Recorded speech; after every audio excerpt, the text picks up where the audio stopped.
Queremos contarles que en nuestra primera jornada tuvimos una participación de 749 personas que se conectaron desde más de 10 países de Latinoamérica. Mi nombre es Ana María Sarante y tengo el placer de acompañarlos en la jornada de hoy. Antes de iniciar con la jornada académica, queremos agradecer a las empresas que se han vinculado y han hecho posible este evento. Biomarin, Valentech, Mendelix, Reference Laboratory, Mytotherapies, Centec, PTC Therapeutics, Robson, Nutricia, Regenerative Pharma, Pregen y JK TIC Soluciones. Les invitamos al programa académico de esta tarde, donde abordaremos temas de tamizaje neonatal para fenilcetonuria, galactosemia y fibrosis quística.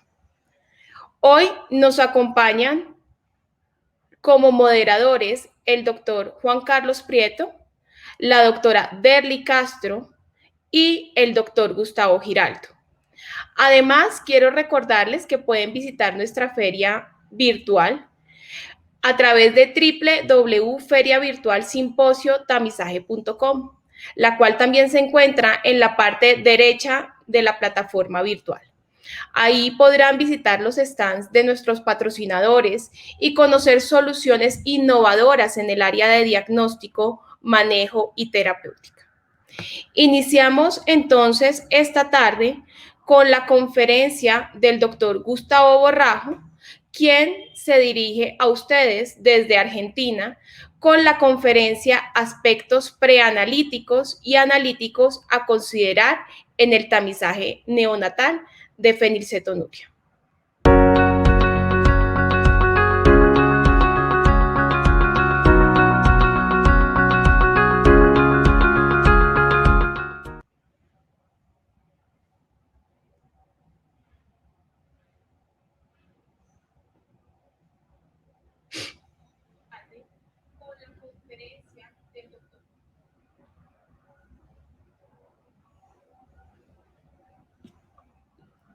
El doctor Gustavo Borrajo es bioquímico de la Universidad Nacional de La Plata, Argentina, con más de 20 años de experiencia.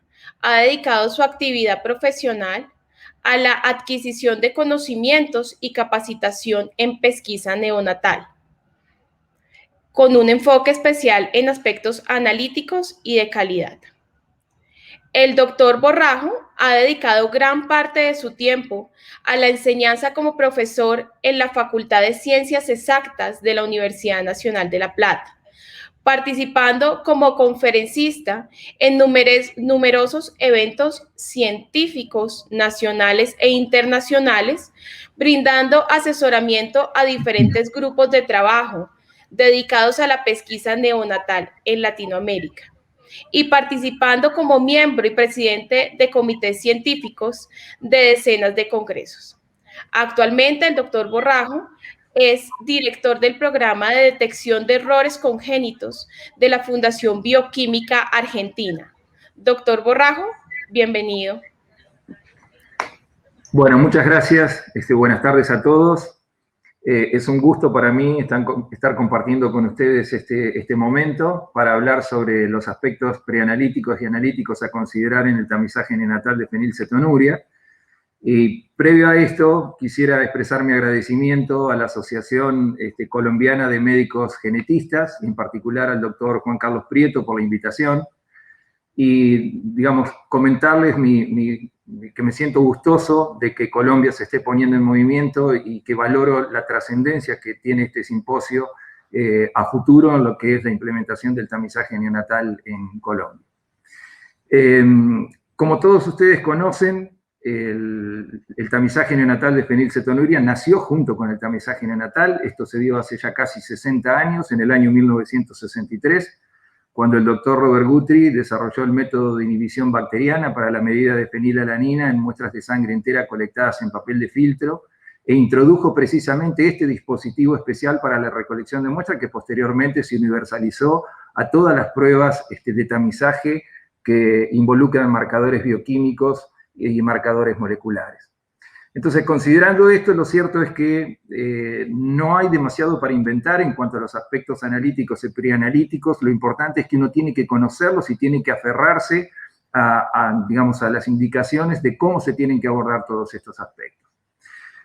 A lo largo de esta presentación yo me voy a referir muy brevemente a las recomendaciones generales para la recolección de muestras de sangre a partir del talón del recién nacido.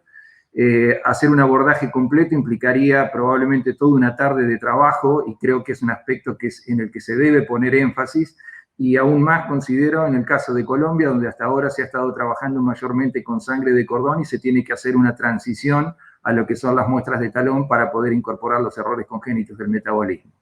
Mayormente me voy a referir a la influencia que tienen los tiempos de recolección de muestras sobre los resultados del tamizaje, también sobre las condiciones que hacen a las variables preanalíticas del recién nacido y que afectan los resultados que deben ser tomadas en consideración al momento de interpretar los mismos, y algunos comentarios finales sobre los métodos de medida, las exigencias que tenemos que tener sobre los mismos, y también sobre los valores de corte y los criterios de interpretación. Bien, estos son mis conflictos de interés. Para comenzar entonces con la presentación me voy a referir brevemente a las recomendaciones generales para la recolección de muestras. Lo cierto es que el proceso de recolección de muestras es un proceso sumamente complejo porque involucra múltiples sitios de recolección, involucra también diversidad de personal, el que posee diferentes formaciones personales, diferente preparación, aptitud, motivación. Es un personal que puede sufrir un recambio muy importante por licencias, porque la gente se jubila o porque lo cambian de sector. Entonces es sumamente importante poner énfasis en este punto porque la calidad de las muestras para la pesquisa neonatal tiene una incidencia directa sobre la confiabilidad de los resultados. De hecho, hay un axioma que establece que nunca la calidad de un resultado puede ser superior a la calidad de la muestra, aun cuando uno cuente con tecnologías de última generación, altamente automatizadas, previamente validadas y que tenga implementado un sistema de control de calidad interno y participe de evaluación externa de calidad. Si la muestra es de mala calidad, el resultado va a ser de mala calidad. Entonces, el primer punto que tenemos que considerar es que la recolección tiene que ser realizada por personal experimentado, entrenado, idóneo, capacitado, que conozca los distintos procedimientos que tiene que ejecutar, que conozca cuáles son sus responsabilidades y sus alcances, y también cuáles son los marcos de tiempos óptimos que tiene que cumplir para que la pesquisa se llegue a dar dentro de los plazos establecidos. Es fundamental también que todas aquellas personas que estén involucradas en la recolección de muestras respeten las normas y los procedimientos de recolección establecidas por cada programa, los cuales serán particulares de cada programa, dependiendo de la modalidad de implementación, de la logística y de las patologías que formen parte del panel de pesquisa. Es fundamental también asegurar la calidad y la impregnación de la sangre en el papel de filtro, tanto desde el punto de vista cualitativo, es decir, en lo que se refiere a las características macroscópicas de las manchas de sangre que se van a impregnar en el papel, asegurarse que la sangre sature ambas caras del papel, y también desde el punto de vista cuantitativo en cuanto al volumen de sangre que se va a impregnar en el papel de filtro. Lo cierto es que si uno quiere reunir todas las recomendaciones en relación a la recolección de muestras en un único documento es bastante complicado, pero por suerte tenemos uno que es considerado como la Biblia desde el punto de vista de la recolección de muestras, que es el documento NBS 01 del CLSI, del Instituto de Estándares Clínicos y de Laboratorio de los Estados Unidos, un documento que recientemente se publicó la 7ª edición en el mes de abril, referido a la recolección de muestras de sangre seca en papel de filtro para screening neonatal.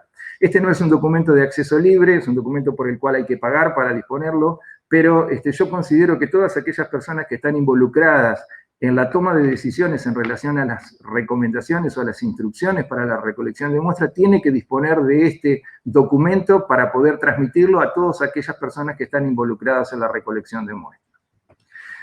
Bueno, en segundo lugar me voy a referir al tiempo de recolección. Este punto lo voy a analizar bastante en detalle porque considero que es crítico para la pesquisa neonatal, no solo de fenilcetonuria, sino de todas las patologías que forman parte del panel. Y hay una serie de premisas que uno tiene que tomar en consideración.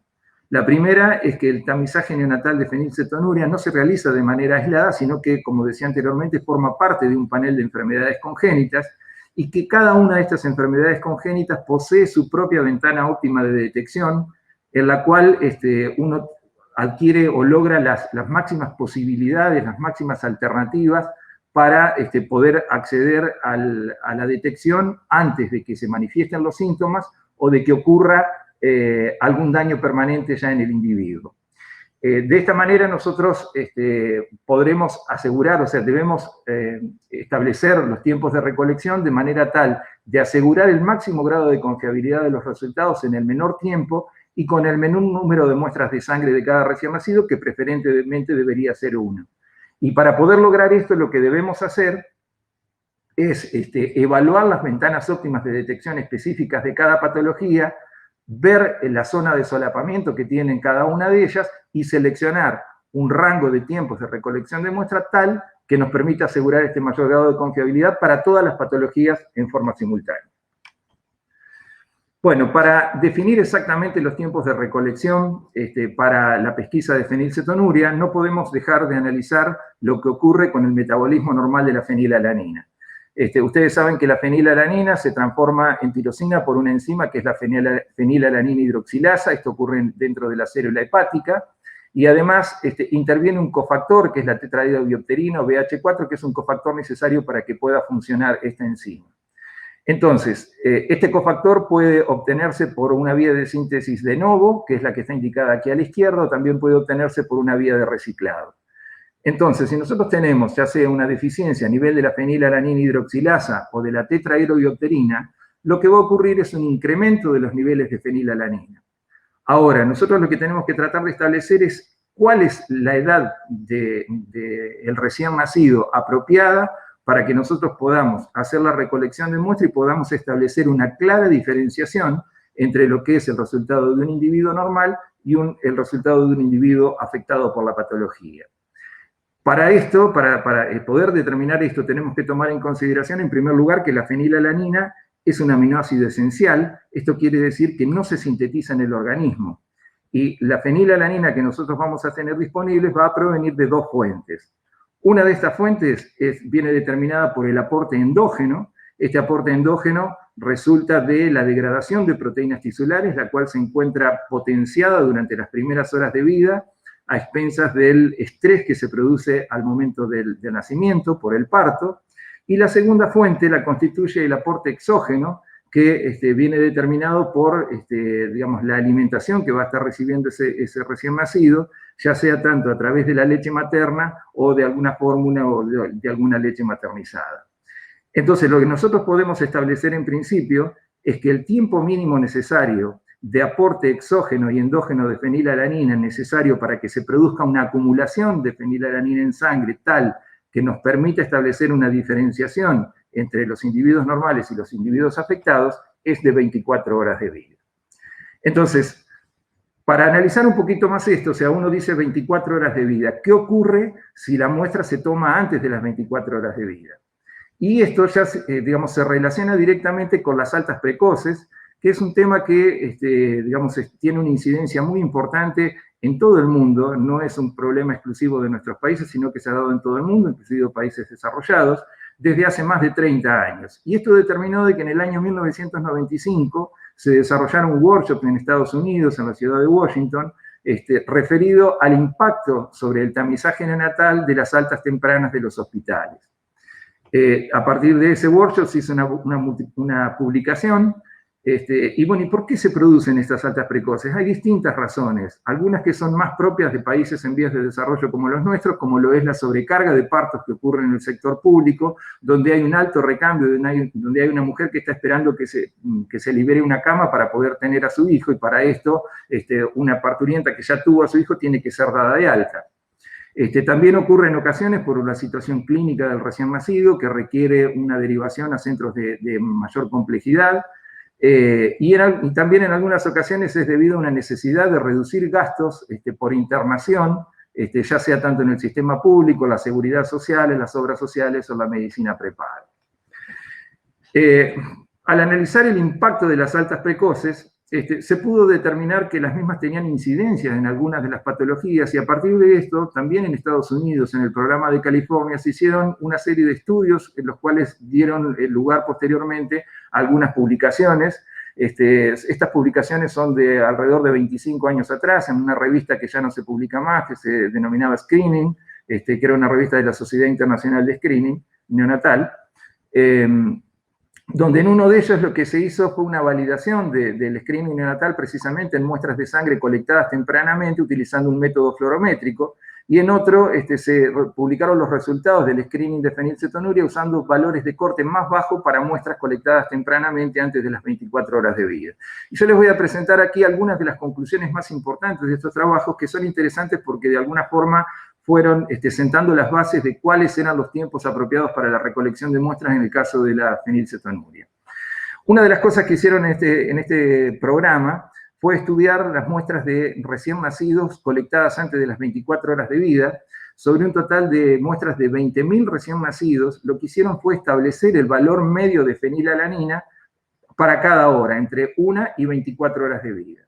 Y lo que se pudo ver es que, independientemente del tipo de alimentación que estaba recibiendo ese recién nacido, es decir, si estaba con leche materna o con leche materna y una fórmula o solamente una fórmula, los niveles de fenilalanina arrancaban de un valor basal a la primera hora de vida y comenzaban a aumentar, alcanzando un pico máximo alrededor de las 8 horas.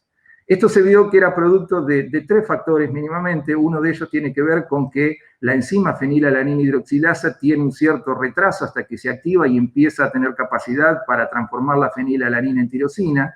La otra es el estrés del parto y esta situación de hipercatabolismo que está muy potenciada durante las primeras horas de vida, y el ayuno que habitualmente mantiene el recién nacido hasta aproximadamente 6 horas, que hace que este hipercatabolismo sea más marcado todavía. Entonces lo que se ve es que aquí hay un delta de concentración entre el valor basal y el pico que se alcanza alrededor de las 8 o 9 horas de vida, de 0,3 a 0,4 miligramos por decilitro, y a partir de ahí, si el metabolismo de la fenilalanina de ese individuo es normal, los niveles comienzan a descender progresivamente hacia las 24 horas de vida hasta alcanzar posteriormente a las 24 horas los valores que corresponden a un recién nacido normal. Ahora, ¿cuál es el razonamiento o la hipótesis que plantea este grupo? Ellos plantean que si esto ocurre en condiciones fisiológicas, lo que se debería esperar es que en un individuo afectado de fenilcetonuria, llegado el momento del pico, los niveles de fenilalanina, fenilcetonuria o una hiperfenilalanina, es decir, un error congénito del metabolismo de la fenilalanina, esos niveles de fenilalanina deberían ir aumentando progresivamente hasta, en determinado momento, diferenciarse de los valores de la población normal, cosa que ellos estimaban debía estar alrededor de las 18 a 24 horas de vida. En relación a este gráfico que yo les estoy mostrando aquí, es importante poner atención a los niveles de fenilalanina, porque estos valores parecen ser relativamente altos. El valor de corte que utilizaban en ese momento era de 4,3 miligramos por decilitro, trabajando con el método fluorométrico. Y lo que uno deduce hoy día es que probablemente en aquel momento estuvieran trabajando con este método con un error de exactitud, donde había una sobreestimación de los niveles de fenilalanina. Es decir, estos niveles se encuentran por encima de los valores medios que nosotros tenemos, que manejamos hoy día, pero probablemente sea solo producto de un error de exactitud del método que estamos trabajando. Lo que sí tiene que quedar en claro es que este pico no es responsable de causar resultados falsos positivos en recién nacidos que no tienen un error congénito del metabolismo de la fenilalanina. Pero entonces, bueno, ¿cómo trataron o cómo hicieron para demostrar su hipótesis? Seleccionaron 18 chiquitos recién nacidos que tenían antecedentes familiares de riesgo porque ya tenían algún hermano afectado en su familia, de los cuales 9 resultaron ser fenilcetonúricos y otros 9 resultaron ser normales. Bueno, ¿y qué pasó con los 9 fenilcetonúricos? Le hicieron un seguimiento seriado, le tomaron muestras cada 6 horas, muestra de sangre de cordón, 6, 12, 18 y 24 horas, y fueron midiendo los niveles de fenilalanina para ver qué era lo que pasaba. La mayoría de ellos estaban alimentados por leche materna, solo uno con fórmula, y algunos tuvieron muestras en papel de filtro y otras muestras en suero. Y lo que pudieron ver es que a las 6 horas, los 5 recién nacidos que tuvieron muestreo, de los 5, perdón, solo uno tenía niveles de fenilalanina por debajo del valor de corte, que era de 4,3. Si se analizan la magnitud de esos niveles de fenilalanina, se observa que en muestras tomadas a las 6 horas y a las 12 horas hay 6 de estos recién nacidos, o 6 muestras mínimamente, que tienen valores muy próximos al valor de corte y que por lo tanto no tienen una clara diferenciación de la población normal. Por lo tanto, no sería recomendable tomar muestras con anterioridad a las 12 horas de vida. Pero cuando se llega a las 24 horas, ya se puede ver que hay una clara diferenciación, o sea, estos valores están todos muy por encima de los 4,3 miligramos por decilitro, por lo cual ellos sugieren que trabajando con un método fluorométrico se puede tomar las muestras a partir de las 18 horas de vida sin mayores riesgos de resultados falsos negativos. Lo cual quizás sea un valor un tanto, una edad de recolección de muestra un tanto arriesgada, uno podría ser más conservador y tomarlo a partir de las 24 horas de vida. De hecho, eso fue lo que hicimos nosotros en nuestro programa aquí en la provincia de Buenos Aires, el PRODITEC, que es el Programa de Diagnóstico y Tratamiento de Enfermedades Congénitas, que ejecutamos de manera conjunta entre la Fundación Bioquímica y el Ministerio de Salud de la provincia de Buenos Aires. Y para que ustedes tengan una idea de cómo es digamos, nuestra situación en la práctica, aquí les muestro los resultados de la distribución de los recién nacidos según la edad de toma de muestra, sobre 165.000 recién nacidos que se analizaron a lo largo de todo un año de trabajo. Aquí están divididos los recién nacidos en rango de a un día, desde el día 0 hasta el día 11, luego de a 2 días, del día 11 al día 15, luego a periodos mayores. Y aquí está indicado el número absoluto de recién nacidos en cada rango y el porcentaje.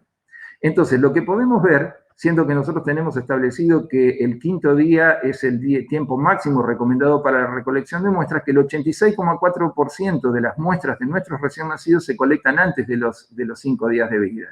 Pero si nos vamos un poquito más abajo, lo que encontramos es que el 45,5% de los recién nacidos de nuestro programa tienen muestras colectadas antes de las 48 horas de vida.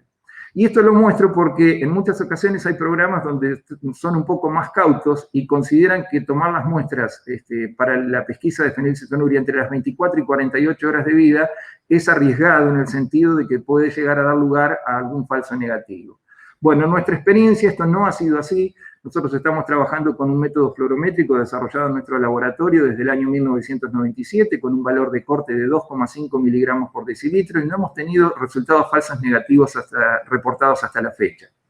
Y durante todo este tiempo tuvimos la posibilidad de detectar 8 chicos fenilcetonúricos con niveles de fenilalanina entre 4,1 y 9 en el rango de edad de toma de muestras de 24 a 48 horas.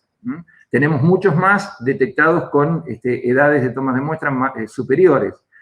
Pero además pudimos detectar otros 7 recién nacidos con hiperfenilalanemias persistentes, con niveles entre 3 y 4,5, y tampoco tenemos reportados falsos negativos. Esto es importante destacarlo porque las hiperfenilalanemias persistentes sería lo que uno esperaría que tenga mayor posibilidad de que se pierda, de que dé lugar a un falso negativo, considerando que aquí hay una actividad residual de la fenilalanina hidroxilasa y que la velocidad de incremento de los niveles de fenilalanina es más lento, por lo cual podría llegar a ocurrir que en muestras colectadas entre 24 y 48 horas de vida tengan niveles inferiores al valor de corte, pero en la práctica no hemos observado esto. Este niño que está indicado aquí, resaltado en color celeste, es porque no se detectó con el método fluorométrico. Este fue detectado en el año 1994 con el método de inhibición bacteriana. Bueno, entonces, ¿cuál es la forma que procedemos frente a las altas precoces? Digamos, todas aquellas muestras colectadas con anterioridad a las 24 horas de vida. Bueno, lo que se hace es, se analiza la muestra igual, se considera que ese resultado no tiene valor diagnóstico, porque puede presentarse allí un resultado falso negativo, porque no se dio tiempo suficiente para que la fenilalanina aumente por encima del valor de corte, y se indica la recolección de una segunda muestra antes del 7º día de vida. Bueno, dejando los tiempos de recolección, me voy a referir ahora a las condiciones del recién nacido, o sea, estas variables preanalíticas que debemos tomar en consideración al momento de la interpretación de los resultados.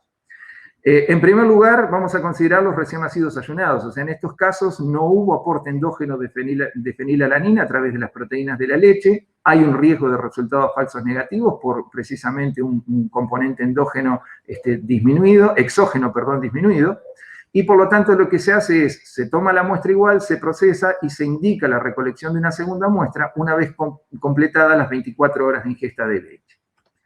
También tenemos que tener precauciones en el caso de los recién nacidos alimentados con nutrición parenteral total, porque habitualmente esta nutrición parenteral se suplementa con distintos aminoácidos como fenilalanina, fundamentalmente aminoácidos de cadena ramificada, metionina, tirosina bajo la forma de metiltirosina, algunos aminoácidos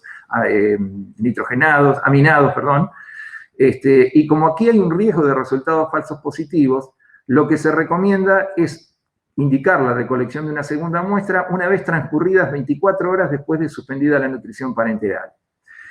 Si uno estuviera trabajando con una tecnología como la espectrometría de masa en tándem, donde simultáneamente se valoran otros aminoácidos además de la fenilalanina, tendría la posibilidad de tener a priori una presunción de que esto se debe a nutrición parenteral. Ahora, si trabaja solamente con un método que mide fenilalanina, como puede ser un método fluorométrico, no lo puede saber a priori. Y dado que muchos chicos con nutrición parenteral deben mantenerla durante mucho tiempo y no se puede interrumpir por 24 horas, en ocasiones es difícil llevar a cabo la recolección de una muestra que sea realmente confiable. Entonces, hace unos años, ya en el año 2014, el grupo del Dr. Abdenur en Estados Unidos, en Orange County, publicó un trabajo donde ellos plantean un protocolo alternativo que consiste en interrumpir la nutrición parenteral total durante un periodo de 4 horas, administrar un suero destrozado al 10% y una vez cumplimentadas las 3 horas se toma la muestra y se vuelve a poner la nutrición parenteral. De esa manera ellos han logrado reducir significativamente los falsos positivos y han logrado obtener después de estas 3 horas muestras confiables para la pesquisa de fenilcetonuria. Otra cuestión que tenemos que tomar en cuenta es el caso de los recién nacidos transfundidos o que se encuentran conectados a dispositivos de circulación extracorpórea, donde aquí se pueden producir resultados falsos negativos producto del efecto dilucional que implica ya sea el sedimento globular o el plasma que se pueda transfundir o eventualmente el recambio de sangre que generan los dispositivos de circulación extracorpórea. Entonces, si aquí no se logró tomar la muestra neonatal antes de que se realice alguno de estos procedimientos, se debe indicar la recolección de una segunda muestra una vez transcurridas 72 horas después de concluido el procedimiento. Y otra consideración que hoy día prácticamente no aplica, pero la vamos a mencionar igual, tiene que ver con los recién nacidos que están recibiendo antibióticos, porque en estos se presenta un riesgo de resultados falsos negativos cuando uno trabaja con el método de inhibición bacteriana de Guthrie.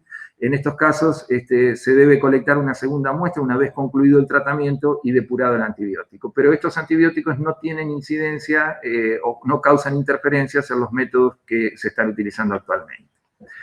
También hay que tener en cuenta que en la pesquisa o en el tamizaje de fenilcetonuria se producen causas de aumentos transitorios o secundarios. Los transitorios más comunes es la inmadurez hepática. Recuerden que el sistema enzimático que metaboliza la fenilalanina se encuentra localizado dentro del hepatocito. Y también la ingesta de leche entera de vaca, dado que el hígado del recién nacido no está capacitado para poder metabolizar una carga proteica tan alta, ni tampoco el riñón para depurarlo. Y también hay causas de aumentos secundarios debidos a otros procesos infecciosos que pueden afectar al hígado, fundamentalmente procesos sépticos, u otros errores congénitos del metabolismo que afectan al hígado, como puede ser una galactosemia. Bueno, dejando la recolección de muestras, voy a hacer una breve descripción en relación a los métodos de medida de fenilalanina, cuáles son las condiciones que nosotros debemos exigir. Y lo cierto es que las condiciones para los métodos que se utilizan para la medida de fenilalanina son las mismas que aplican a todos los métodos que se utilizan en tamizaje neonatal, y es que los mismos deben asegurar la obtención de resultados oportunos, confiables y de alta calidad analítica y diagnóstica. Y para que esto ocurra, es imprescindible que todos los métodos que sean introducidos en la rutina del tamizaje neonatal sean previamente validados. Y esta validación debe realizarse desde al menos 5 puntos de vista que implican una validación analítica, una validación diagnóstica, una validación operativa, una validación de diseño y una validación de costos, todo antes de que sea implementado. Una vez que nosotros hicimos todo este procedimiento y el método resultó ser apto para poder ser utilizado, ahí sí puede introducirse en la rutina. Y posteriormente, para garantizar que el método se encuentre funcionando dentro de sus rangos analíticos estables de performance, debemos implementar un estricto sistema de control de calidad interno y participar en al menos 2 programas de evaluación externa de calidad, que son precisamente los que nos van a permitir garantizar que este método, como decía anteriormente, se mantenga funcionando de manera estable y que no esté sometido a cambios bruscos no predecibles. En cuanto a los principios analíticos disponibles para la medida de fenilalanina, bueno, aquí yo presento una lista de los métodos de acuerdo a cómo fueron apareciendo cronológicamente. En primer lugar, el método de inhibición bacteriana de Guthrie, luego los métodos químicos fluorométricos, ya en la década del 90 los métodos enzimáticos fluorométricos, colorimétricos, posteriormente los métodos enzimáticos fluorométricos, y por último, la espectrometría de masa en tándem, ya a partir del 2000 en adelante, una tecnología que permite medir no solamente la fenilalanina, sino también simultáneamente una familia de aminoácidos y de acilcarnitina. Simplemente para que ustedes tengan una idea, para aquellos laboratorios que no trabajan con espectrometría de masas, los métodos químicos fluorométricos son probablemente los métodos de elección para este tipo de laboratorios, dado que son métodos cuantitativos, son métodos sumamente robustos, son factibles de desarrollar en el laboratorio, es decir, que uno no queda atado a tener que adquirir un reactivo comercial y son susceptibles de ser automatizados. Además, son métodos relativamente económicos, tienen costos accesibles, fundamentalmente si el desarrollo se logra hacer en el propio laboratorio, y cuentan con una apropiada sensibilidad y especificidad diagnóstica. Es decir, que si uno hoy no tiene disponible un espectrómetro de masa en el laboratorio, los métodos químicos fluorométricos resultan ser una buena alternativa. Solamente para que ustedes tengan una idea de lo que ha sido la evolución de los métodos en Latinoamérica, esta información está tomada del programa de evaluación externa de calidad para pesquisa neonatal que tenemos en la Fundación Bioquímica Argentina, donde se ve desde el año 2000 hasta el año 2020 la evolución en los principios analíticos que se han venido utilizando. Aquí adelante tenemos en color marrón claro, tenemos el HPLC, aquí en azul tenemos la cromatografía líquida cromatografía en capa fina, métodos que se utilizaron muy temporariamente. Aquí tenemos en fucsia los métodos enzimáticos fluorométricos, que son de implementación reciente y que son equipamiento dependiente. Hoy día solamente conozco que estén disponibles a partir de una compañía que los produce y los comercializa. Aquí tenemos en verde la espectrometría de masa, que alcanzó un máximo allá por 2013, 2014, pero parece mantenerse en el techo y probablemente acá la limitante es económica por los costos que tiene el instrumental, el instrumental que se utiliza para la realización de esta prueba. Aquí en azul tenemos el método de inhibición bacteriana, que se dejó de usar ya alrededor de 2011, y como se puede ver, los métodos más utilizados son los enzimáticos colorimétricos, que son los que están en amarillo, y los fluorométricos, que están en rojo, los cuales en su conjunto, en general, ya desde hace más de 10 años, abarcan más del 90% de los principios analíticos que se utilizan en Latinoamérica.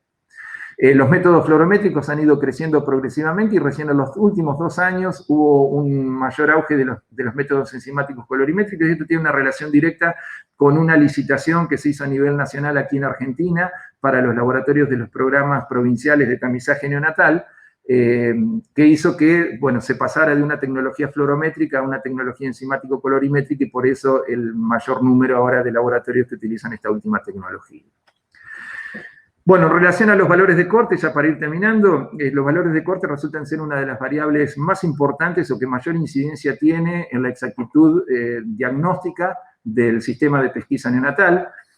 Una incorrecta o inapropiada definición de valores de corte va a dar lugar a una inadecuada sensibilidad y especificidad y, por lo tanto, a una inadecuada eficacia del programa de pesquisa en su conjunto. Por lo tanto, es necesario que estos valores de corte sean definidos trabajando sobre una serie de criterios previamente establecidos. ¿Y cómo se deben definir estos valores de corte? Bueno, trabajando en estudios poblacionales, deben ser establecidos por cada programa, trabajando con su propio método de medida, el que va a utilizar de rutina en el laboratorio, y sobre la propia población, porque se sabe que estos valores de corte son tanto método dependiente como composición étnica dependiente. Para iniciar, uno puede establecer un valor de corte preliminar en una prueba piloto. Esto se logra trabajando con un número de aproximadamente 500 recién nacidos, y posteriormente, a medida que uno va ampliando la casuística, va haciendo reevaluaciones de ese valor de corte hasta llegar al valor de corte definitivo. Y dado que la distribución de los niveles de fenilalanina, la distribución poblacional de los niveles de fenilalanina no se ajusta a una distribución gaussiana, para definir estos valores de corte se sugiere la utilización de percentiles poblacionales, donde los percentiles sugeridos son el percentil 99.8 y 99.9, dado que no existe un grado importante de solapamiento entre la distribución de individuos normales y de individuos afectados. No se recomienda utilizar valores de corte sugeridos en los kits comerciales como un valor de corte definitivo, solamente deben utilizarse como referencia, como punto de comparación, porque habitualmente esos son obtenidos con poblaciones diferentes desde el punto de vista étnico, e inclusive sobre un número de recién nacidos muy reducido. Y fundamental lo que decía anteriormente, que periódicamente se debe llevar a cabo una redefinición de los valores o una reevaluación de los valores de corte a efectos de realizar ajustes en caso que sea necesario. Los valores de corte más frecuentemente utilizados, yo decía que dependen de las metodologías. En el método de inhibición bacteriana se utilizaban valores de corte de 3 miligramos por decilitro o mayores, dado que por debajo de 3 miligramos este método tiene muy baja capacidad de diferenciación de concentraciones. En los métodos fluorométricos, enzimáticos colorimétricos, enzimáticos fluorométricos, valores de corte de 2 a 2,5, mientras que en la espectrometría de masa en tándem, valores más bajos aún de 1 a 1,5 miligramos por decilitro. También, solo para que ustedes tengan una idea de lo que ocurre en Latinoamérica, está la distribución de valores de corte por laboratorios, de los laboratorios que participan en el PEC-PN, de una encuesta que se recibió ahora en el mes de enero de este año. Y aquí pueden ver ustedes que el método de la espectrometría de masa en tándem tiene valores más bajos, que los métodos enzimáticos colorimétricos indicados en azul tienen valores de corte más altos que los fluorométricos que están indicados en amarillo, y que los enzimáticos fluorométricos indicados en verde tienen una gran heterogeneidad. Y aquí hay una línea de puntos, y esto es importante considerarlo, porque todavía seguimos teniendo un 21% de los laboratorios participantes que tienen valores de corte superiores a 3, y yo considero que eso es riesgoso, porque eso sí puede dar lugar a resultados falsos negativos, y fundamentalmente a la pérdida de hiperfenilalaniniemias persistentes. Más allá de lo cual, es importante destacar que en el 2015 el porcentaje de laboratorios con corte mayor de 3 era de casi el 40%, y hoy estamos hablando del 21%. Con esto ya termino. Los criterios, digamos, en relación al valor de corte, es importante establecer también criterios para la toma de decisiones. O sea, si bien yo hablé de un valor de corte, que es el que nos permite separar la población de individuos normales de aquellos individuos potencialmente afectados, es importante también establecer un segundo valor de corte que nos va a permitir tomar distintas acciones o distintas conductas dependiendo de la magnitud del resultado. Entonces, aquellos recién nacidos que tengan resultados entre el valor de corte 1 y el valor de corte 2 son aquellos que se designan como dudosos, no porque haya dudas sobre el resultado, sino dudas sobre el diagnóstico, puesto que aquí aparecen o van a caer fundamentalmente las hiperfenilalaniniemias transitorias, también las hiperfenilalaniniemias benignas persistentes, y en estos se indica la recolección de una segunda muestra en papel de filtro, mientras que en aquellos que tienen valores de corte, tienen resultados por encima del valor de corte 2, que se denominan patológicos, directamente se procede a hacer la derivación del recién nacido al centro de referencia para realizar pruebas confirmatorias, puesto que es necesario establecer el diagnóstico lo antes posible, también para implementar el tratamiento lo antes posible y lograr la máxima eficacia del mismo. Solo como referencia también a nuestro programa, el valor de corte 1 para fenilalanina está en 2,5 miligramos por decilitro, mientras que el valor de corte 2 en 6. Y bueno, y para terminar les dejo esta cita bibliográfica, que es un trabajo de mi autoría que se publicó en el año 2016 en el JAMS, que es el Journal de la Sociedad Latinoamericana de Errores y Matos del Metabolismo y Pesquisa Neonatal, donde están abordados mayormente estos aspectos que acabo de describir. Así que bueno, les agradezco mucho por su atención y quedo entonces dispuesto a responder preguntas si es que las hubiera y que están a mi alcance durante el foro. Muchas gracias. Agradecemos la intervención del doctor Borrajo y sus valiosos aportes y conocimiento en relación del tamizaje de fenilcetonuria. En este momento vamos a dar inicio al foro de discusiones acerca de fenilcetonuria. Este espacio está integrado por especialistas de alta calidad, como es el doctor Juan Carlos Prieto, presidente del Simposio de Tamizaje Neonatal y moderador del primer foro; la doctora Sandra Milena Navarro, neonatóloga de la Unidad de Recién Nacidos del Hospital San Ignacio; y la periodista Marta Herrera, directora ejecutiva de la Fundación Colombiana para Fibrosis Quística y otras enfermedades respiratorias; y finalmente el doctor Gustavo Borrajo, director del programa de detección de errores congénitos de la Fundación Bioquímica de Argentina. Sean todos bienvenidos a este espacio de discusión.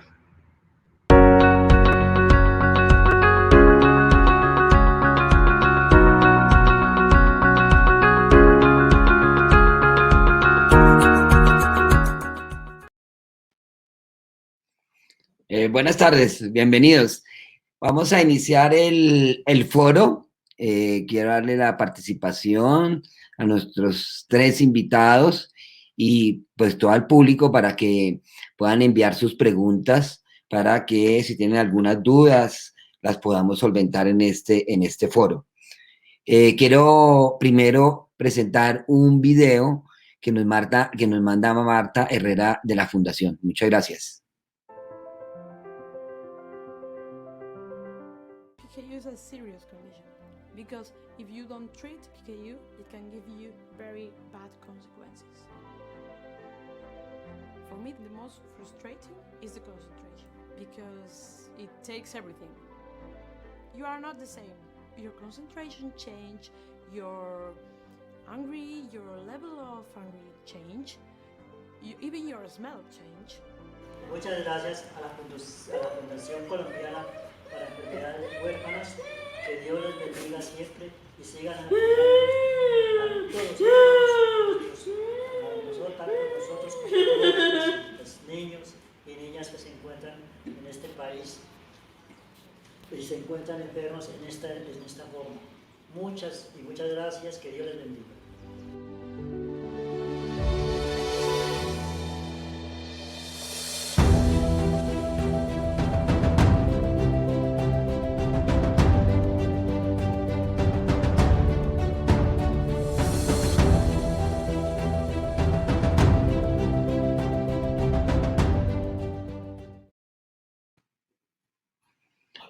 Bueno, ya acabamos de ver el video, ahora sí podemos iniciar con nuestro foro.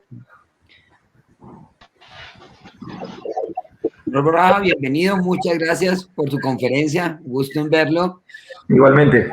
La doctora Navarro, la doctora Ana Milena, Marta Herrera, bienvenidos. Mucho gusto, gracias. Muchas gracias por asistir a nuestro foro.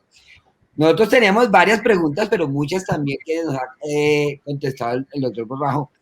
Pero pues yo quisiera empezar con una pregunta al auditorio y a ustedes, es específicamente en Colombia siempre se ha dicho, no, es que en Colombia no hay fenilcetonuria y pues tenemos como que varios escenarios entre todos ustedes, de la Fundación, del Hospital San Ignacio y de Argentina, que se dice, bueno, no, es que los latinos, la incidencia es muy baja de fenilcetonuria. ¿Ustedes qué opinan con respecto a esa parte? Pueden empezar, cualquiera me levanta la mano y arrancar. Bueno, doctor, muy buenas tardes para todos y todas. Para nosotros como FUNCOLEP y FICIRIS, que somos 2 fundaciones que apoyamos familias y pacientes con enfermedades huérfanas, queremos darles gracias. Gracias por este foro, gracias por pensar en el tamizaje neonatal.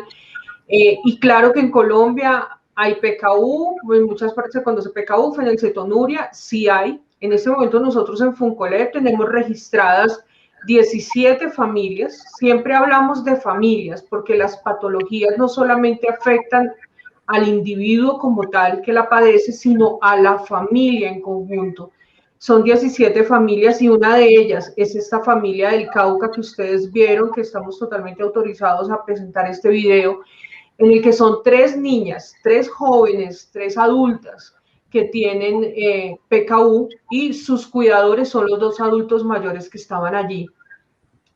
Y por eso hacíamos como la comparación con la chica que monta en la moto, que está con su esposo, que monta los patines, y por eso es tan importante para nosotros, porque lo que ellas tienen, incluso entre ellas hay unas que tienen la misma edad, y por eso nosotros decíamos que tienen en común PKU, que los diferencia el tamizaje neonatal. Porque el día de mañana, cuando falten estos 2 cuidadores, ¿qué va a pasar con estas 3 princesas? ¿Qué va a pasar con ellos? Todas las mamás colombianas tenemos derecho al tamizaje neonatal. Todas las mamás tenemos derecho a saber qué pasa con nuestros hijos, independiente de que tengan o no tengan tratamiento.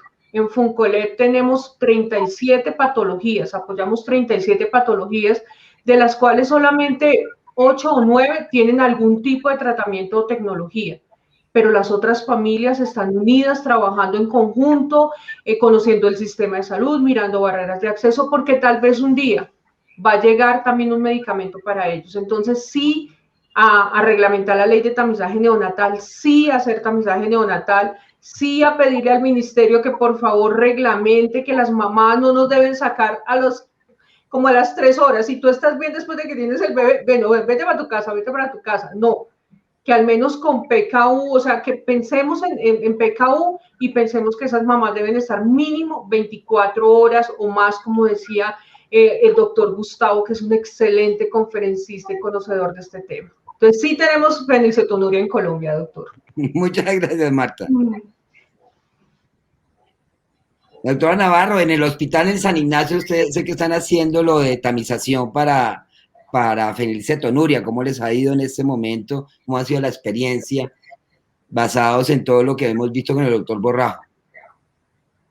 Doctora, tiene el micrófono cerrado.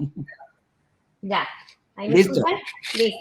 Bueno, sí, doctor Prieto, es cierto, nosotros pues ya empezamos con una prueba piloto a partir de octubre del 2020 a implementar el programa de tamizaje con base en la voluntad de todo el equipo del hospital, intentando tener esa cobertura integral. Dentro de ese programa de implementación hemos encontrado que desafortunadamente, así como lo menciona Marta, pues estadísticas reales en Colombia no tenemos. Tenemos unas estadísticas internacionales, y se está diciendo, así como lo mencionó el doctor Borrajo, una en 10.000 por cada 10.000 nacidos vivos, pero en realidad nosotros no contamos con unas estadísticas confiables de nuestra población y de esa manera pues tampoco podemos contar con unos valores, por ejemplo, de corte, como lo menciona el doctor, a partir de una población del mínimo de 500 personas para poder establecer unos puntos de corte y poder hacer un diagnóstico con base en el análisis poblacional que tenemos nosotros. Entonces sí es un punto de quiebre y así como lo menciona Marta, totalmente de acuerdo, y es que esto no se trata solamente de hacer un diagnóstico buscando una cura de una enfermedad. Hay que reconocer que en medicina muchas enfermedades no tienen opción de cura, pero todas sí tienen opción de intervención, y las intervenciones deben ir encaminadas a buscar siempre mejorar las condiciones del paciente y de su familia. Y todo esto pues en torno a la calidad de vida. Entonces sí, definitivamente es algo que tenemos que promover, que sensibilizarnos, y a la fecha ya existen unos estatutos gubernamentales que hablan de esa estancia hospitalaria de la mujer en el posparto inmediato de 24 a 48 horas, y eso está perfectamente alineado con lo que mencionó el doctor Borrajo y con lo que conocemos en la actualidad en relación con ese tiempo mínimo adecuado para tomar las muestras, que son esas 24 horas de vida. Doctora, muchas gracias. Doctor Borrajo, hay una pregunta que yo quería hacerle y que va en contexto de lo que están diciendo, es lo de esa población piloto y esos puntos de corte, porque, no sé, si uno quiere empezar en la tamización para fenilcetonuria, implicaría que tenemos que hacer el estudio piloto inicialmente para hallar nuestros propios puntos de corte. Exacto, la idea es que mínimamente uno tiene que estudiar una población de 500, 1000 recién nacidos y a partir de ahí establecer un valor de corte preliminar. En general, ese valor de corte preliminar suele ser un poco más conservador en el sentido de que no se trabaja con los percentilos que yo mencionaba previamente, es decir, no se va a trabajar con el percentil 99.9 o con el percentil 99.8, sino se puede trabajar con un percentil más bajo todavía. Eso va a implicar que va a haber una tasa de recitación ligeramente más elevada, va a haber mayor cantidad de chicos que requieran la realización de una segunda muestra, pero de esa manera uno va adquiriendo experiencia sin un riesgo asociado de tener resultados falsos negativos. Esa es la forma que en general uno trabaja para cualquier patología.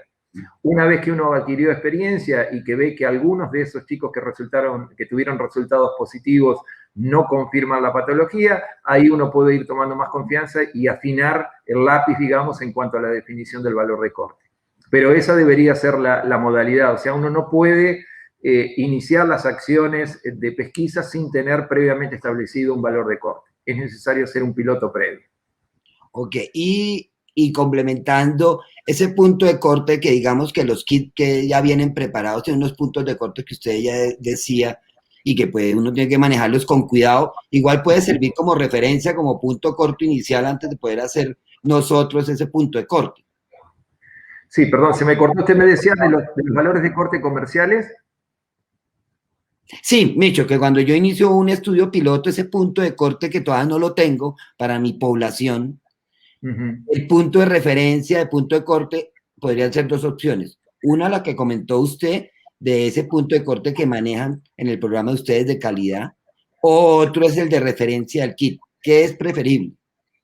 A ver, yo preferiría el del kit no usarlo, digamos, en la rutina diaria. Por lo que le decía, en cuanto a que en ocasiones esos valores de corte son obtenidos con poblaciones de muy pocos recién nacidos, a veces 200, y suelen ser de poblaciones diferentes. O sea, en general los reactivos comerciales que se utilizan son de procedencia europea o son americanos, y esos individuos tienen una composición étnica definitivamente diferente que la nuestra.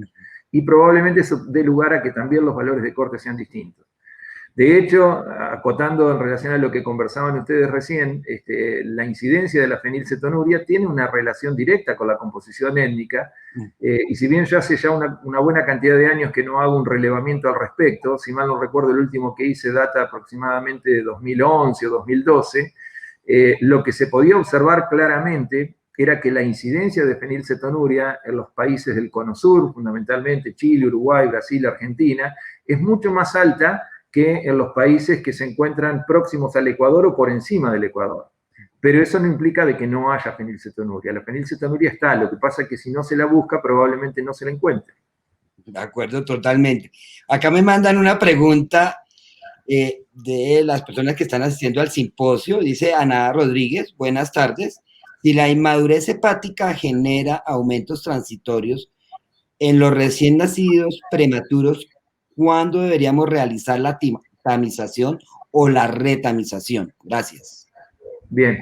En realidad nosotros lo que recomendamos es que independientemente del estado del recién nacido, la muestra se tiene que tomar igual. Ese recién nacido pasa a formar parte de los registros del programa y uno le repite la muestra. Si estamos hablando de que puede haber una inmadurez hepática, naturalmente se va a dar entre los plazos que implica el transporte de la muestra al laboratorio, el análisis, el contacto nuevamente de la familia, entre los 7, 10 o algunos días más inclusive, dependiendo de las dificultades que pueda tener la logística. Y si efectivamente se trataba de una inmadurez hepática, con ese tiempo es más que suficiente como para que el hígado ya haya recompuesto su situación y el sistema enzimático empiece a funcionar normalmente. Perdón, un detalle más. Nosotros tuvimos experiencias en algún momento, no con los chicos, digamos, pretérmino y demás, pero sí lo tuvimos con los recién nacidos que se iban de alta antes de las 24 horas de vida. Inicialmente nosotros lo que hacíamos era que no se le tomara la muestra, que esperaran a que tuviera más de 24 horas de vida y a partir de ese momento se le tomaba la muestra. Para eso lo que había que hacer era indicarle a los padres que tenían que volver al centro asistencial para tomarse la muestra. Bueno, el problema que teníamos era que regresaba el 20% aproximadamente. Y nosotros como programa no sabíamos que ese chico existía, o sea que no lo podíamos ir a buscar. ¿Qué hicimos? Cambiamos la modalidad y decidimos que a todos los recién nacidos, independientemente de la edad que tuvieran al momento de la toma de muestra, es decir, si tenían menos de 24 horas o no, la muestra se le tomaba igual. Esa muestra perdía valor diagnóstico por el riesgo de un resultado falso negativo, es decir, si era normal no descartaba la patología, pero ese chico ya pasaba a formar parte de nuestros registros. Nosotros sabíamos que existía o que existe y lo podemos ir a buscar, lo podemos localizar y de esa manera podemos hacer una localización activa. Con eso recuperamos el 80% de los recién nacidos contra el 20% que recuperábamos antes. Doctora Navarro, y cuéntanos un poquito del programa, cómo les ha ido a ustedes, como en la toma de la muestra, el procesamiento y el manejo de esos puntos de corte, aprovechando que está acá y que es parte del estudio piloto que están haciendo en el Hospital San Ignacio. Pues básicamente, como todo, ¿no? En el proceso de implementación hemos encontrado unos altibajos, pero siempre una opción de mejora. Por ejemplo, en la fase preanalítica, en esa toma de muestras, hubo momentos críticos, pues para nosotros que apenas estamos empezando con el proceso, y es que la muestra no era suficiente. Entonces, finalmente, cuando llegaba el papel al laboratorio clínico, pues las bacteriólogas no contaban con el recurso para poder, por ejemplo, inclusive repetir la muestra o simplemente para tomar una muestra inicial, procesar una muestra inicial. Entonces fue complejo, pero ya a la fecha pues hemos tenido mejoras importantes hasta que ya pues últimamente ni siquiera hemos tenido necesidad de repetir esas muestras, ¿sí? Obviamente esos son momentos de altibajos permanentes que tenemos que estar socializando porque reconocemos que el personal capacitado puede estar cambiando. Así como lo mencionó el doctor Borrajo, pues es muy importante capacitarnos a todos, a capacitar a todos los profesionales de salud para que cada partecita del proceso de toma de muestras, de análisis y de proceso de implementación ya de un diagnóstico, un tratamiento, pues sea más fácil realizarlo, pero pues sí, obviamente tuvimos problemas en esa parte, en esa fase preanalítica, que hemos mejorado, no 100%, pero sí hemos mejorado en eso. En cuanto al análisis de muestras, también tuvimos inconvenientes, pues hoy el doctor nos logró aclarar muchos puntos, y es porque nosotros inicialmente, como pues es un estudio piloto, una implementación inicial, no contábamos con el recurso de contar con una población suficiente, ¿sí? A la fecha llevamos 477 pacientes, es decir, que en teoría ya casi nos aproximábamos a esos 500 pacientes que menciona el doctor para poder iniciar un punto de corte. Y por lo tanto, esa es una inquietud que teníamos al respecto, y es saber si mientras llegamos a esos puntos de corte y a contar con ese volumen de población para poder hacer análisis de nosotros, ¿podríamos basarnos en el valor del kit o no es válido de manera inicial? Y es un poco lo que le respondía recién al doctor Prieto. Yo personalmente prefiero establecer nuestros propios valores de corte y no trabajar con el del kit. El del kit es una aproximación que puede llegar a tener coincidencia con los valores de nuestra población, como no. Por eso es preferible trabajar sobre los valores propios. Desde ya que si usted, digamos, sobre estas 400 muestras encuentra, digamos, resultados dentro de una nube, digamos, de puntos que están todos muy compactos, y de pronto aparece una muestra con un resultado francamente aumentado, tiene que ponerle toda la atención, porque aún sin tener un valor de corte, usted puede sospechar de que ahí está funcionando algo mal. Obviamente siempre es imprescindible repetir cada muestra, confirmar la identidad del recién nacido y conocer todas las variables preanalíticas que podrían estar generando resultados falsos positivos. Saber, por ejemplo, que no esté recibiendo nutrición parenteral o que no esté ingiriendo. Nosotros tuvimos durante, hace ya una buena cantidad de años, una incidencia muy alta de falsos positivos porque a los bebés les daban leche entera, leche de vaca. O sea, las mamás, por una cuestión, no sé, de tipo cultural, se llevaban en su bolsito una latita de leche en polvo, de la que se utiliza para adultos, y la diluían como se diluye para un adulto. Y eso, bueno, genera una carga demasiado alta de proteínas y el recién nacido no la puede metabolizar, y eso bioquímicamente se manifiesta con niveles de fenilalanina muy altos, que ponen toda la sospecha de que se trata de una fenilcetonuria. Bueno, eso si uno no dispone de un método para poder medir, por ejemplo, tirosina de manera simultánea, digamos, se resuelve con una buena anamnesis cuando la mamá va a la consulta con el médico. Y doctor, ¿cuál es el punto de corte conservador en percentil? Usted podría trabajar, por ejemplo... 9 es alto. Uno conservador más o menos, ¿cómo sería?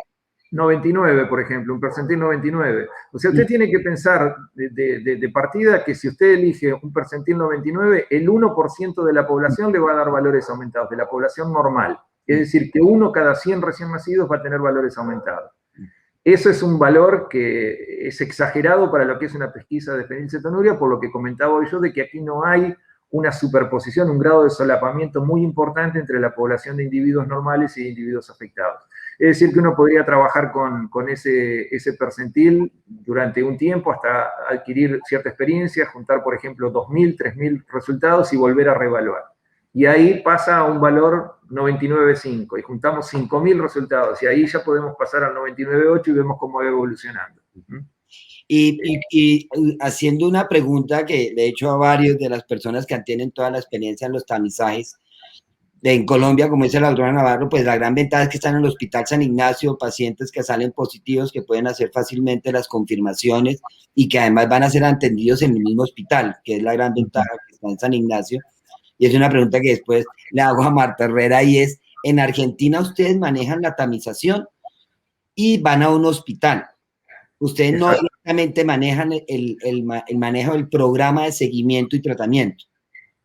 En realidad nosotros tenemos varios componentes. Nosotros somos exclusivamente el laboratorio de tamizaje y hay un hospital, que es el Hospital de Niños de aquí de La Plata, que es el que se encarga de hacer toda la instancia de confirmación, diagnóstico, tratamiento y seguimiento de los pacientes. Somos centros que, si bien somos diferentes, estamos fuertemente vinculados. O sea, nosotros tenemos un feedback permanente con ellos, ya sea tanto para la derivación de los recién nacidos como para la devolución de los resultados de las pruebas confirmatorias y el diagnóstico definitivo de cada chico. porque hay de una ley de tamizaje acá en Colombia, pues igual todo tiene que estar integrado. Pero la pregunta es, y a veces pasa, y es, cuando yo tengo un paciente positivo para la prueba del tamizaje, vienen las pruebas que o se retamiza, se vuelve a tomar otra vez la prueba de tamización, o se hace de una vez la prueba confirmatoria. Y esa prueba confirmatoria, ¿quién la hace? ¿El laboratorio de tamización o lo hace la entidad donde reciben al paciente? Porque ahí son los que hay dudas y de pronto los programas pueden cambiar un poco en eso. Está bien. A ver, eso depende de cómo esté organizado cada programa. Si el laboratorio se va a encargar de las pruebas de confirmación, tiene que estar digamos, en un contacto estrecho con los equipos médicos. O sea, no puede el laboratorio hacerse cargo solamente de las pruebas bioquímicas sin tener conexión con la clínica. Es imprescindible eso. O sea que de una manera u otra tienen que estar vinculados. Haciendo las confirmaciones en el propio laboratorio de tamizaje o haciéndolo en otro lado, tienen que estar estrechamente vinculados. Y una pregunta para Marta Herrera es, ¿ustedes cómo ven como asociación de pacientes ese manejo? Es decir, tenemos las pruebas, un laboratorio de tamización que manda al paciente a integrarlo con un centro de referencia, o que directamente es el centro de tamización el que hace la prueba confirmatoria y ahí sí remite. ¿Cómo lo han visto ustedes como asociación de pacientes? A ver, nosotros desde Funcolep estamos muy de acuerdo con el modelo que tiene San Ignacio. O sea, ellos toman la muestra, la procesan, organizan todo el tema y pueden tener todo el tema de la atención integral. Pero tenemos que pensar cómo lo podrían manejar las regiones apartadas. O sea, cada vez que reglamentamos algo en un país debemos pensar en esas regiones apartadas. O sea, nos tocaría en ese momento, sí, lo que decía la doctora Marta Ospina ayer, y es tener laboratorios certificados que puedan tomar estas muestras y que no se pierdan los pacientes y que puedan llegar a puntos de atención integral. Entonces, ya sean a Valle de Lilia, San Ignacio, bueno, las ciudades principales que puedan llegar a ser tratados, porque es imposible de pronto generar unidades funcionales para algunas enfermedades huérfanas en regiones muy pequeñas. Pero sí lo que vemos es que en regiones apartadas hay que tener laboratorios certificados que sepan cómo tomar las muestras y cómo hacer el proceso. Y en ciudades grandes lo interesante sería utilizar pues todo ese talento humano que hay en las IPS grandes para hacer todo el proceso interno y que no se pierda. Entonces yo siento que en procesos como el San Ignacio se pierden menos los pacientes, se pierden menos las muestras y el proceso puede ser más efectivo.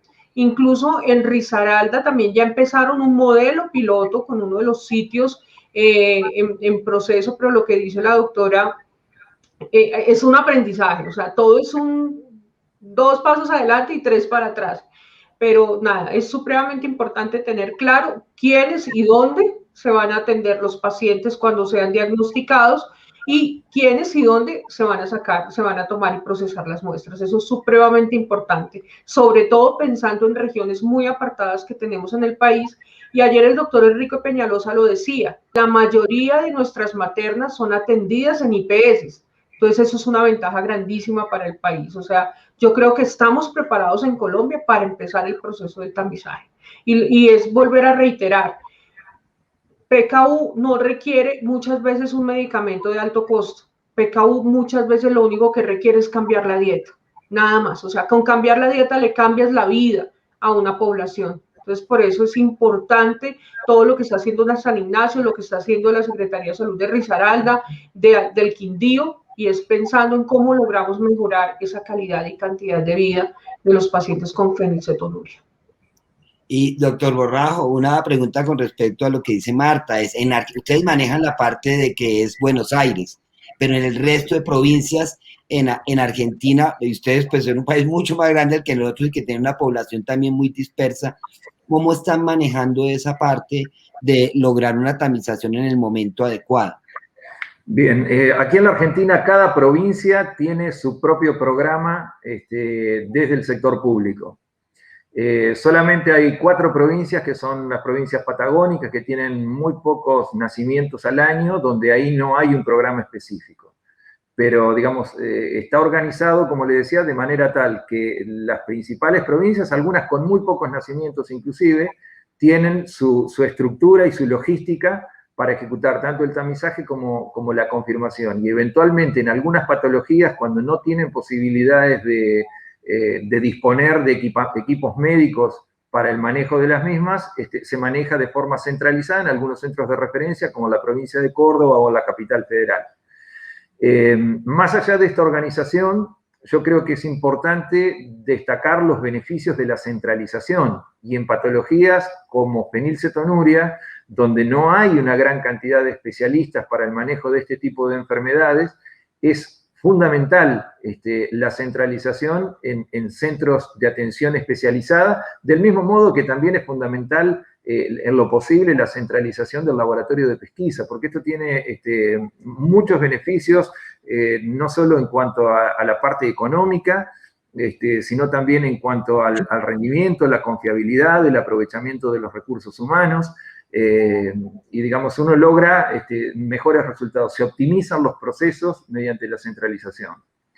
Digamos, si en el caso de fenilcetonuria, por ejemplo, uno dispersara la parte de la atención médica en distintos centros pequeños, probablemente correría el riesgo de, bueno, lo peor sería de que haya un subdiagnóstico y, digamos, también podrían ocurrir sobrediagnósticos.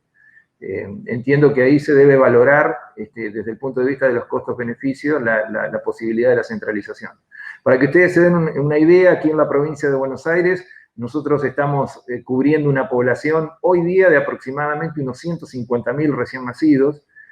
Hace algunos años cubríamos aproximadamente 220.000 en una superficie donde las mayores distancias están aproximadamente a 900 kilómetros, y tenemos un único laboratorio de pesquisa y hay un único centro de confirmación, tanto para lo que son las enfermedades metabólicas, como para las endocrinopatías, como para fibrosis quística. Digamos, no considero que sea un programa modelo para copiarlo al 100%, pero desde este punto de vista, desde lo que es la centralización y la regionalización, creo que está diseñado de una manera correcta. La doctora Navarro, que quería, levantó la mano, cuéntanos. Sí. Gracias, doctor. Una pregunta, ¿ustedes cuentan o es un requisito tener el consentimiento informado para tomar estas muestras? No, no, porque las patologías que están incluidas hoy dentro del panel son obligatorias por ley y por lo tanto no hace falta consentimiento informado para tomar la muestra. Sí sería para otras acciones posteriores que se puedan hacer con las muestras residuales, pero no para estas pruebas. Ok. Doctor Borrafin, en la parte técnica, algo que demostraba usted en esa franja que quedan los casos dudosos, sí, donde pueden estar las hiperfenilanemias, ¿cuántos pacientes en ese grupo de esa franja dudosa han salido hiperfenilanemias y a cuántos ustedes han tenido que hacerle las cargas con biopterina a ver si responde o no? En realidad, dentro de ese grupo caen la mayoría de las hiperfenilanemias persistentes. Los fenilcetonúricos, ya sea leves, moderados o clásicos, habitualmente si transcurrió, digamos, más de 24 o 48 horas de vida y hay una carga importante de proteínas, se van por encima de los 6 miligramos por decilitro, con lo cual tienen una derivación inmediata. Ahora, usted me preguntaba sobre la evaluación del uso de la BH4. Sí, señor. Bien. Eso lo maneja directamente el equipo médico y lo realizan exclusivamente para las formas fenilcetonúricas, no para las hiperfenilanemias persistentes. Ok, listo. Porque en principio las hiperfenilanemias persistentes son benignas y no requieren tratamiento, o sea, se les hace un seguimiento durante los primeros meses de vida para realmente reconfirmar o eventualmente a través de una prueba de sobrecarga con fenilalanina, a ver si son efectivamente hiperfenilanemias persistentes. Y si se confirma ese diagnóstico, no requieren tratamiento. Ok, perfecto. Y con respecto a las pruebas confirmatorias que ustedes utilizan, ¿qué pruebas confirmatorias ustedes tienen para la fenilcetonuria? Claro, bueno, se hacen medidas por métodos fluorométricos de fenilalanina y de tirosina sobre muestras de suero, eventualmente se puede hacer también sobre muestras de sangre y papel de filtro, pero es un método diferente del nuestro, o sea, no es el método desarrollado para pesquisa, sino que está desarrollado específicamente para las pruebas confirmatorias. Se hace también toda la evaluación de parámetros de funcionalismo hepático para asegurarse de que no haya algún aumento secundario a alguna afectación del hígado. Y se tenía disponible, en este momento no está funcionando, pero se tenía disponible la medida de la DHPR, la dihidropteridina reductasa, que se puede medir en muestras de sangre entera colectadas en papel de filtro para descartar que haya un defecto en la vía de reciclado, de reutilización de la BH4. ¿Y qué tanto ustedes, porque pues igual en San Ignacio y algunos centros en Colombia, igual tienen los equipos de HPLC para cuantificación de todo el perfil tiroide, de todo el perfil de aminoácidos, en donde yo podría en teoría utilizar, hacer la relación melanina-tirosina y que también me serviría como método diagnóstico o utilizan más como método de seguimiento? No, también, digamos, a ver, la relación fenilalanina-tirosina lo que marca es la capacidad que tiene todavía esa fenilalanina hidroxilasa de transformar fenilalanina en tirosina. O sea, de alguna manera lo que está reflejando es la actividad residual que hay de la enzima o eventualmente la capacidad de funcionamiento que tiene en caso de que haya un déficit de BH4. Pero se usa, digamos, en la instancia de confirmación del diagnóstico. Ok, perfecto. Y en las guías que ustedes realizaron, ustedes tienen todo lo que es el patrón de seguimiento del paciente. Perdón, no lo entendí. Las guías que ustedes hicieron, el consenso de guías de seguimiento del paciente sí, con fenilcetonuria, ahí está contemplado todo el seguimiento. Exactamente. Esas guías están desarrolladas por nuestros equipos médicos, fueron presentadas al Ministerio de Salud de Nación. Tengo entendido que todavía el Ministerio no las publicó como guías oficiales, pero están desarrolladas todas las guías para tratamiento y seguimiento de pacientes. Okay. Incluyendo, digamos, los tratamientos clásicos basados en la restricción dietaria, como hasta los tratamientos de desarrollo más reciente, como puede ser, bueno, tanto la BH4, glicomacropéptido, y bueno, y lo que puede llegar a venir a futuro con fenilalanina amoniolidasa o las alternativas que surgen. Perfecto. Y una pregunta, porque creo que ya nos quedamos sin tiempo, a Marta, es ¿cómo va la parte de autorización de los medicamentos y las leches en el INVIMA y cómo lo ha ido a San Ignacio en esa parte? Bueno, a nosotros con el INVIMA no nos está yendo como muy bien. Después de ser como los más protegidos normativamente en el tema de huérfanas, hoy nos sentimos totalmente desprotegidos y en lo que tiene que ver con tema de innovación, con INVIMA tenemos problemas. Pero lo que ya está con registro INVIMA nos va muy bien. Incluso en Funcolep nosotros realizamos la prueba cubana, para ver si los pacientes les sirve o no les sirve, hacemos toda la logística con un chef, con los médicos, es un tema bellísimo que hemos aprendido a hacer, incluso en regiones donde se ha tenido que capacitar a las personas. Lo que tiene registro no hay mayor inconveniente, pues porque nosotros como asociaciones y como líderes estamos todo el tiempo hablando con las EPS, contándoles qué es la enfermedad, por qué la enfermedad, por qué tienen que marcar al paciente en el sistema, por qué las leches, por qué el cubán. Bueno, es es un cabildeo diario todos los días, doctor. Eso es lo que nos toca todos los días. Ir, venir, volver a venir, Supersalud, Defensoría, tutela, bueno, pero al final las familias, lo que tienen registro INVIMA, acceden. Después, lo complicado la primera vez, que yo creo que la doctora lo puede decir también, la primera vez, pero ya después empieza a fluir más rápidamente porque ya el paciente queda marcado e identificado en su EPS. Perfecto, Marta. Doctora. Ya para terminar rápidamente, dos preguntas, doctor. Una es, entiendo que, bueno, hay unos falsos positivos y negativos. ¿Existen algunos valores diferenciados para la población prematura o son estándares para toda la población? Se refiere a si se utilizan valores de cortes diferentes para la población de recién nacidos. Nosotros trabajamos exactamente con los mismos. Okay. No hemos tenido, digamos, tasas de falsos positivos altas por pretérmino. Okay. O sea, es factible que uno encuentre algunas hiperfenilenemias transitorias, pero no es significativo como para tener que trabajar con valores de corte diferenciados. Ok. ¿Y usted, el sistema permite que se garantice el tratamiento a todos los pacientes con diagnóstico? Exacto. Eso es la provincia de Buenos Aires. La provincia de Buenos Aires, en principio, provee tratamiento de por vida para los pacientes. Bueno, también las obras sociales están obligadas a darles cobertura. A nivel nacional, hasta donde tengo conocimiento, solamente se le provee por el primer año de vida. Ok, perfecto. Gracias, doctor. Doctoras, doctores, muchas gracias por el foro. Al contrario.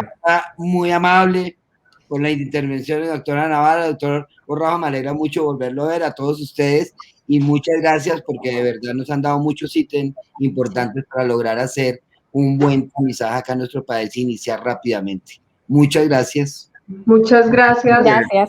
Hasta luego. Adiós. Adiós.